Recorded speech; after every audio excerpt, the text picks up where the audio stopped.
Hey everybody, I'm joined once again by Andy Talaga, and we're here with another deck video. This is a Rebel Strike Team deck premier to Tatooine. You kind of need the addition of Tatooine for a certain card that makes Rebel Strike Team much better. So this is a bit of a weird format, but it's a fun deck to play if you want to do Rebel Strike Team. So Andy, you want to take it away? I also see you pod racing in here, which is funny. Yep. But So I can't really take credit for this deck. This is a deck that was kind of popular right when Tatooine was released, kind of into Coruscant era, but it's it really thrives off of a non-defensive shield format. It's called Boom Race. This was actually pioneered by Scotland Grell, who is the main advocate for the Players Committee, but this isn't exactly his deck. This is my take on Boom Race. So this is a Rebel Strike Team, and you kind of have to wait till Tatooine comes out so that you can get a copy of the card The Shield is Down, which actually makes Rebel Strike Team a viable deck. If you don't have The Shield is Down, Rebel Strike Team's just god awful. Yep. So we're just going to start here. So you're going to start with Rebel Strike Team on the 0 side. So deploy Endor system and Rebel landing site. While this side up, opponent loses no more than 1 force from each of your force drains at Endor locations. Once during each of your deploy phases, you can use 2 force to take a bunker or deactivate the shield generator into hand from reserve deck. Flip this card if bunker is blown away, or during your move phase, you control 3 exterior Endor sites with 2 Rebel scouts at each. That's never going to happen because you don't have enough Rebel scouts in your deck to do the 3 sites with 2 scouts is so burdensome. It's like 6 cards that are each ability 2, power 2 guys. It's just terrible. Yep, exactly. Plays out of play if Endor is blown away. On the back of is Garrison destroyed. While this side up, at each of your Endor sites where you have a Rebel Scout, your force may not be modified or canceled by opponent except by a react. Rebel Scouts are immune to attrition less than 4. Once during your draw phases, you can retrieve a run. Rebel Scout ability less than 3. Epic Event Destiny draws are +2.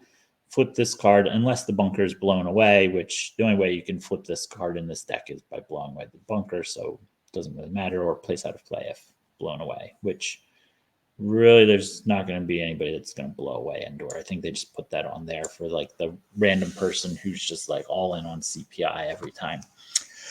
Okay, so you start Rebel Landing Site, which is a 2/1 site. Starfighters land for free here. That is basically never happening. Droids and Endor Rebels are deploy -1 here, and then Dark Sides is if you can occupy opponent's Rebel landing site. Game text is canceled, as well as Endor. And then the reason it's really called Boom Race is because you've got a lot of epic events here. So this is an epic event heavy deck. So you're going to be starting with Podrace Prep, which little bit of a tangent. Pod racing is the absolute best thing you can do in Star Wars CCG. It is very broken. It warps the whole game into a mini game around pod racing that advance the rest of the game. It basically bogs everybody, more specifically your opponent, down into pod racing, and then has this crazy effect at the end of it when you win. And really with pod racing, there's 3 things that can happen. You're both pod racing, which effectively becomes net neutral because you're going to be Anakin's pod racer. They're probably going to choose Sebulba's pod racer. You can pod race and your opponent can't, in which case, like, they don't bring a pod racer, in which case you're almost 99.9% to win the pod race, or neither of you are pod racing and it doesn't matter because then pod racing is not really a thing. So most of the time you fall into that middle category where one of you's pod racing and the other one isn't. Light side pod racing is better than dark side pod racing because Anakin's pod racer is just much better, and I Did It is really good. So yeah, the pod racing just warps the whole game around pod racing for the first few turns.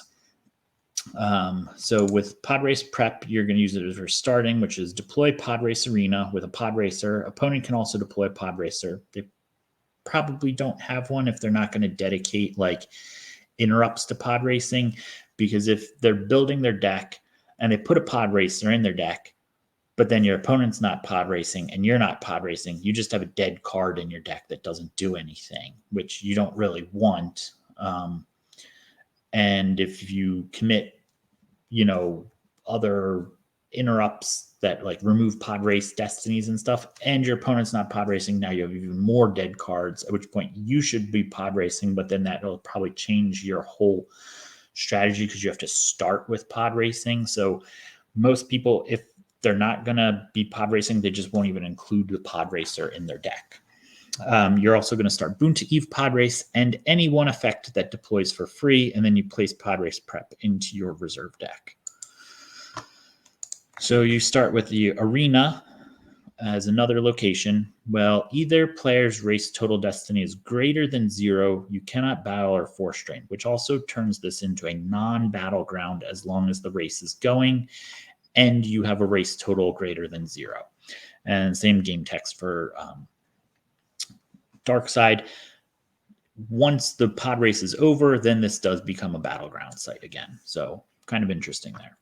You're going to start Anakin's Pod Racer. So deploy on Pod Race Arena. Draw 2 race destinies instead of 1. So normally with pod racing, every turn, once the race has started, each player would draw 1 destiny and stack that card as their race total. Or they can just decline to draw a destiny, at which point they're just automatically giving up and they're going to lose the pod race, which has really bad consequences. Winning the pod race is really good.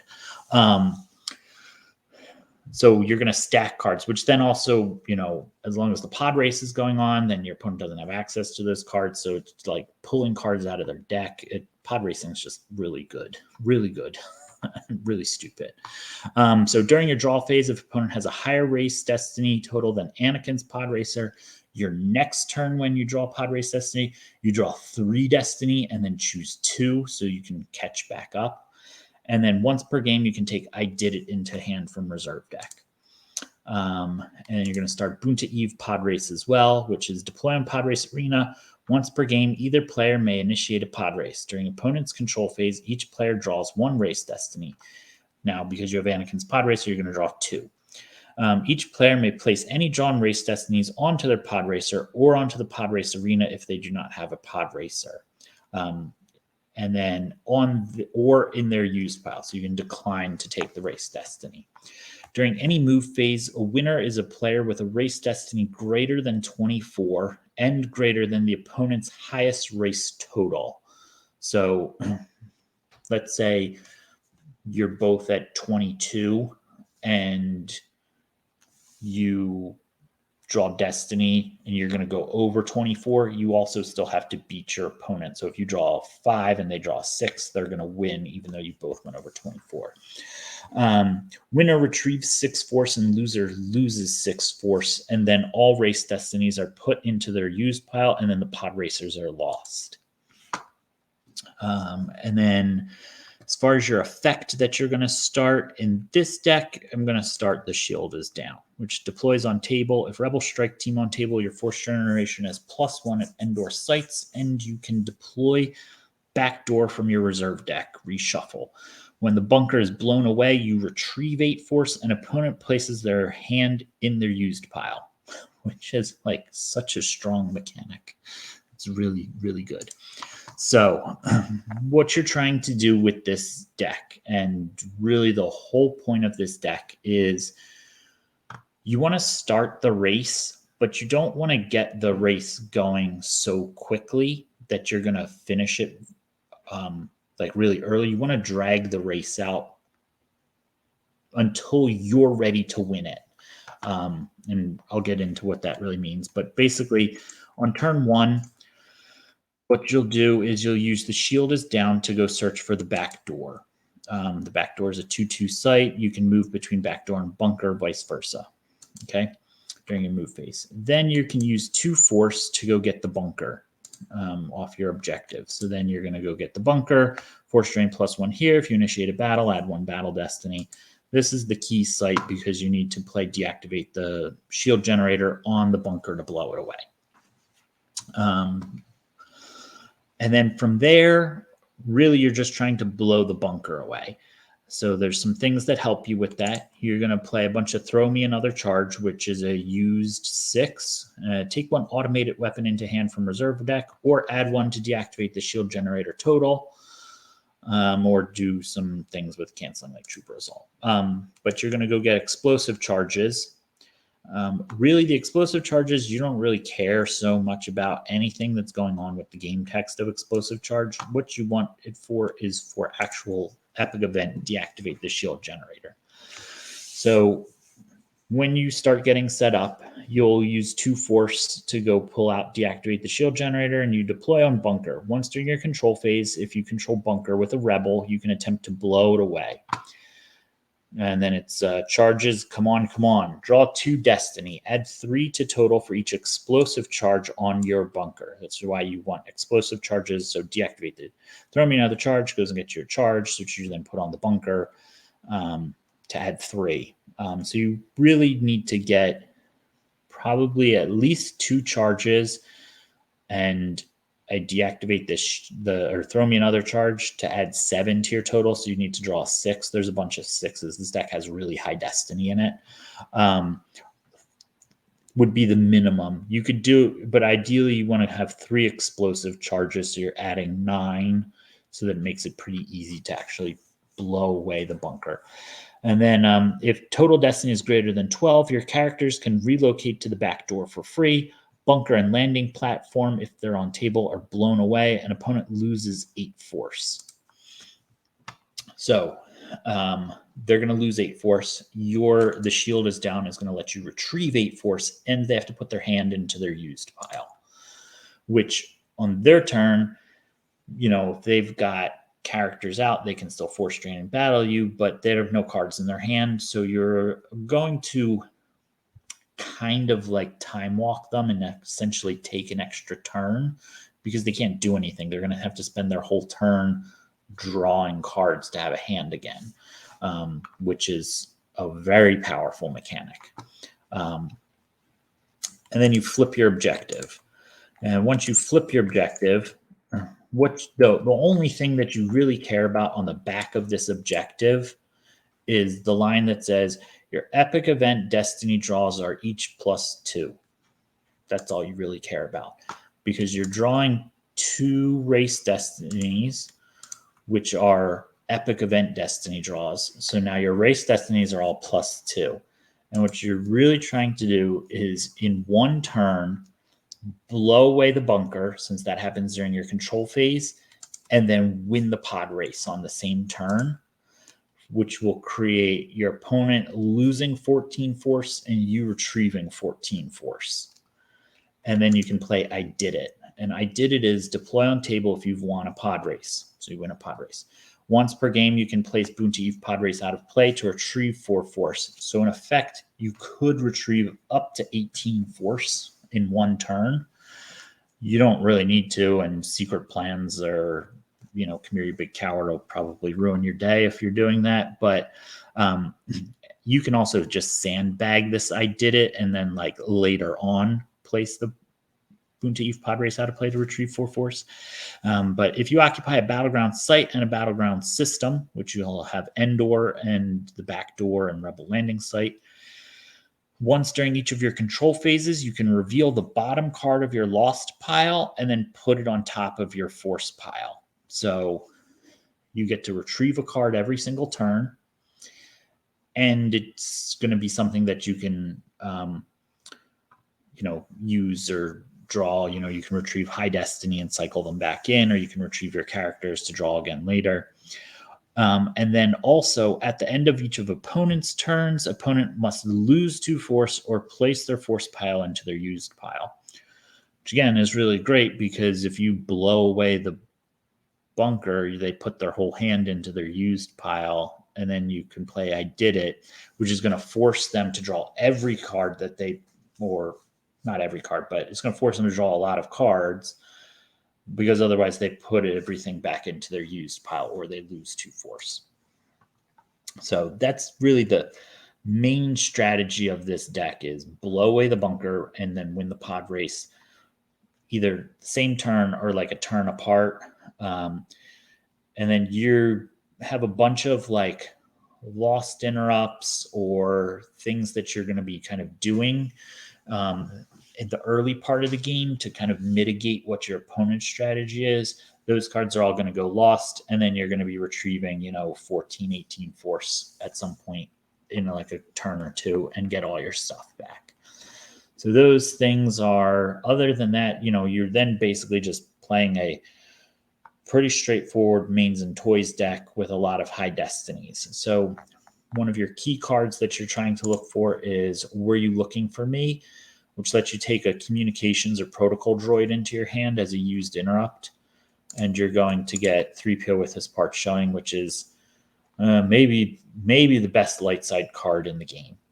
This card is just phenomenal.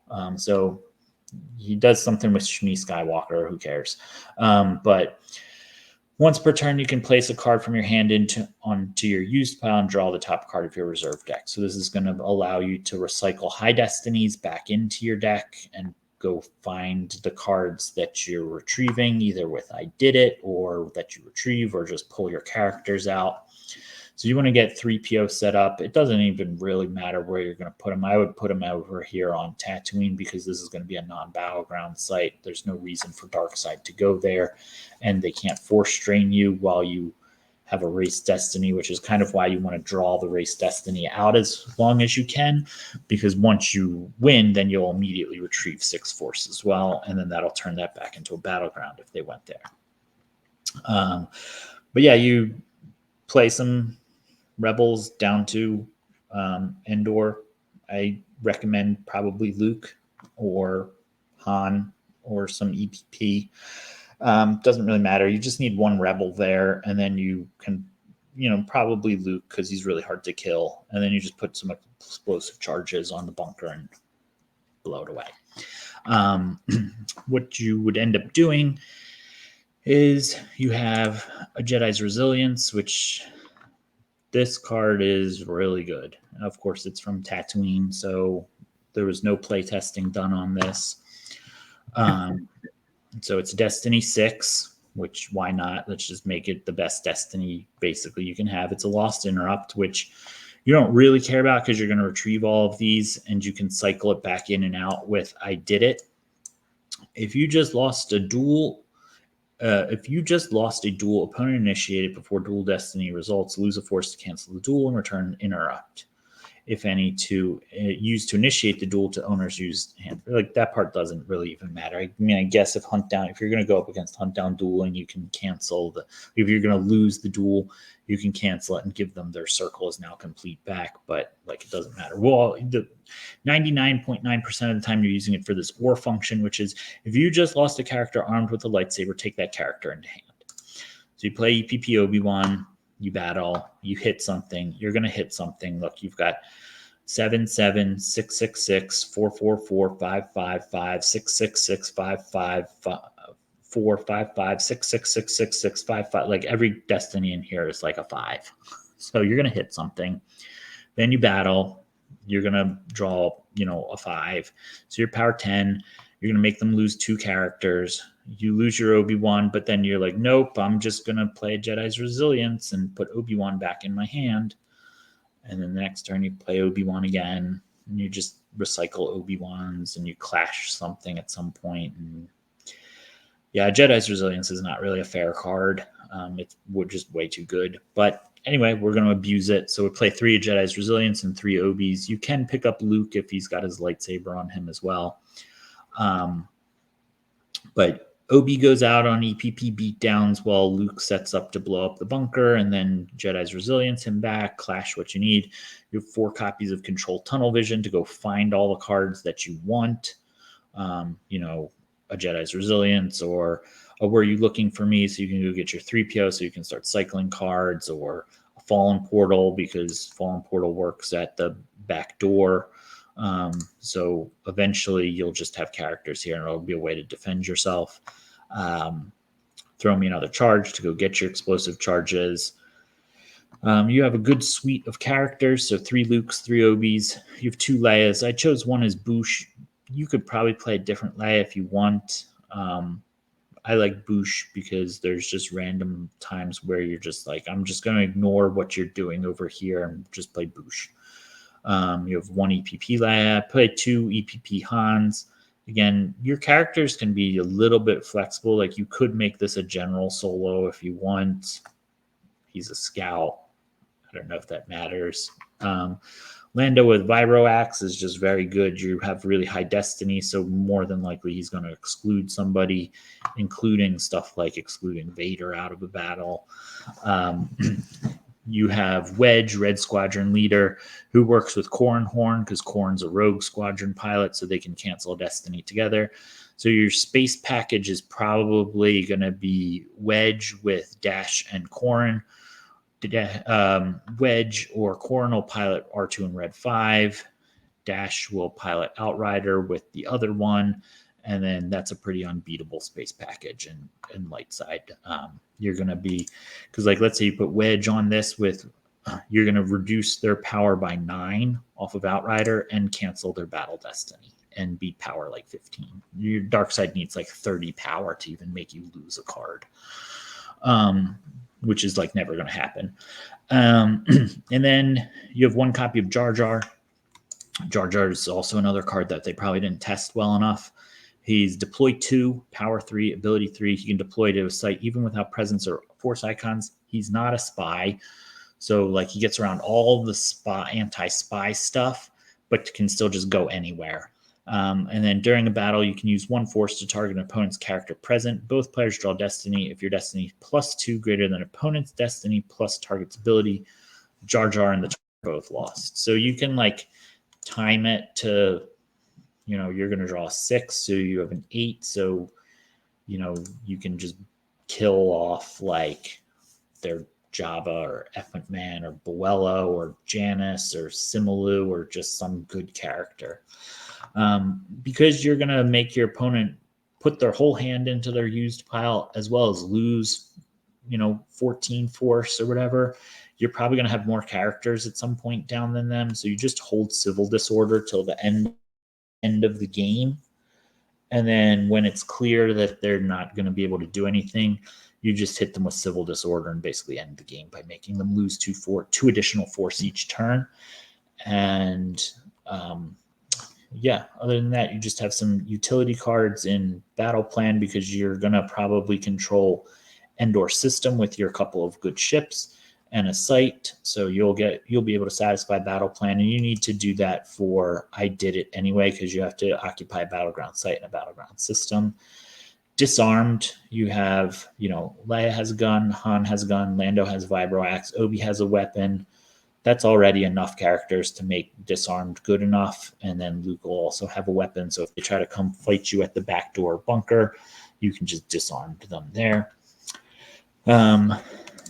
Your insight serves you well. It's just good. It cancels scanning crew and numbers.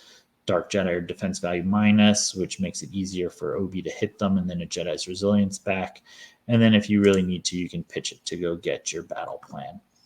And just for good measure, you have a step backwards, which helps you with your pod race. So place the top race destiny of all pod racers in owner's used pile.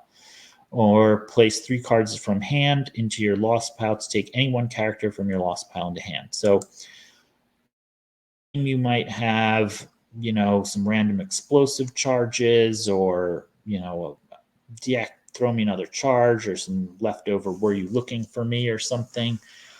Or, when you retrieve force off of one of your epic events, you retrieve the other epic event back, which you're never going to do anything with. So, yeah, you can just, pitch those and go pick up a Jedi Luke or go pick up a Dash to put back on your Outrider. But otherwise, because you're drawing 2 destiny, let's say off of your Anakin's pod racer, like maybe you draw the first destiny and it's Leia. You can then play, your opponent draws, and then you can a step backwards, put your Leia back, they put theirs back, then you draw your other one. So it lets you just continuously be ahead in the race, but it also lets you manage when you're going to win the race. Because the longer you can draw the race out, the more time there is to, 1, build a lost pile back up so that you can retrieve it all, as well as keep your opponent having cards stacked if they choose to, stack their cards or put their own pod racer down. And if they are pod racing, it can help you in controlling their destinies as well. So a step backwards is just really good for pod racing. But that's pretty much the main gist of the deck. You've got a couple of transmission terminators in case you run into Visage, or you can just cycle out of commission. That's it. This deck probably has a hard time against Agents of the Black Sun, but people wanted a pod racing deck. You have sort of the blueprint for how to pod race. So this is kind of a fun combination with Rebel Strike Team. So yeah, sort of the creativity there's a bunch of alternate cards down here at the bottom that you can use. There's a lot of flexibility in what you could do. You could run just like 5 copies of the Shield is Down and not start it and start strike planning instead, in which case you could either pull Crix and General Calrissian. If you pull General Calrissian, you'd have to probably play Squadron assignments. So you'd have to go find Squadron assignments. So you're using your control tunnel visions. Then you can go get Gold Squadron 1. I would recommend playing a Captain Han then, if that's the case, so that you can put them on the Falcon. Or you could pull out a Mon Mothma. She doesn't do anything except be power 2, which there's a ton of characters that are power 2, and then you can just noble sacrifice her later on and retrieve another 8 force, which is great. But Crix can also pull scouts of ability less than 3, so he goes and gets Sergeant Junkin. So while he's at the bunker, he adds 1 to deactivate the thing for each explosive charge. So now each explosive charge is adding essentially 4. And then Crix can also pull Woota, which is this ridiculous Ewok that basically doesn't do anything except for the part that if he's at an exterior Endor site, you can use 2 force to deploy an Endor site. So like you can play Crix, he pulls Woota, play Woota, use 2 force, go pull Endor Chirpa's Hut to get some more force activation. Yeah. Because you're not going to necessarily start Shield is Down, because with Shield is Down, all your Endor sites get force generation +1. But without it, you kind of are hurting for force generation. So Woota can go get Chirpa's Hut. Other things that you might consider. So that's why I put additional Shield is Down. You could just play like 5 of them. And then I throw in a Brisky Mornin Munchin. This card's ridiculous because it just lets you recycle Jar Jar over and over. And he's so annoying. Jar Jar this card is super annoying to play against. And then you just sit there and you track a 6, and he just goes and blows up every single character. You initiate a battle, he's the only one, let him die. The only other card that I think that you might want to consider putting in here that I didn't add into the main deck or as an alternate is Draw Their Fire. Because with I Did It, they're probably not going to have any cards saved in their force pile.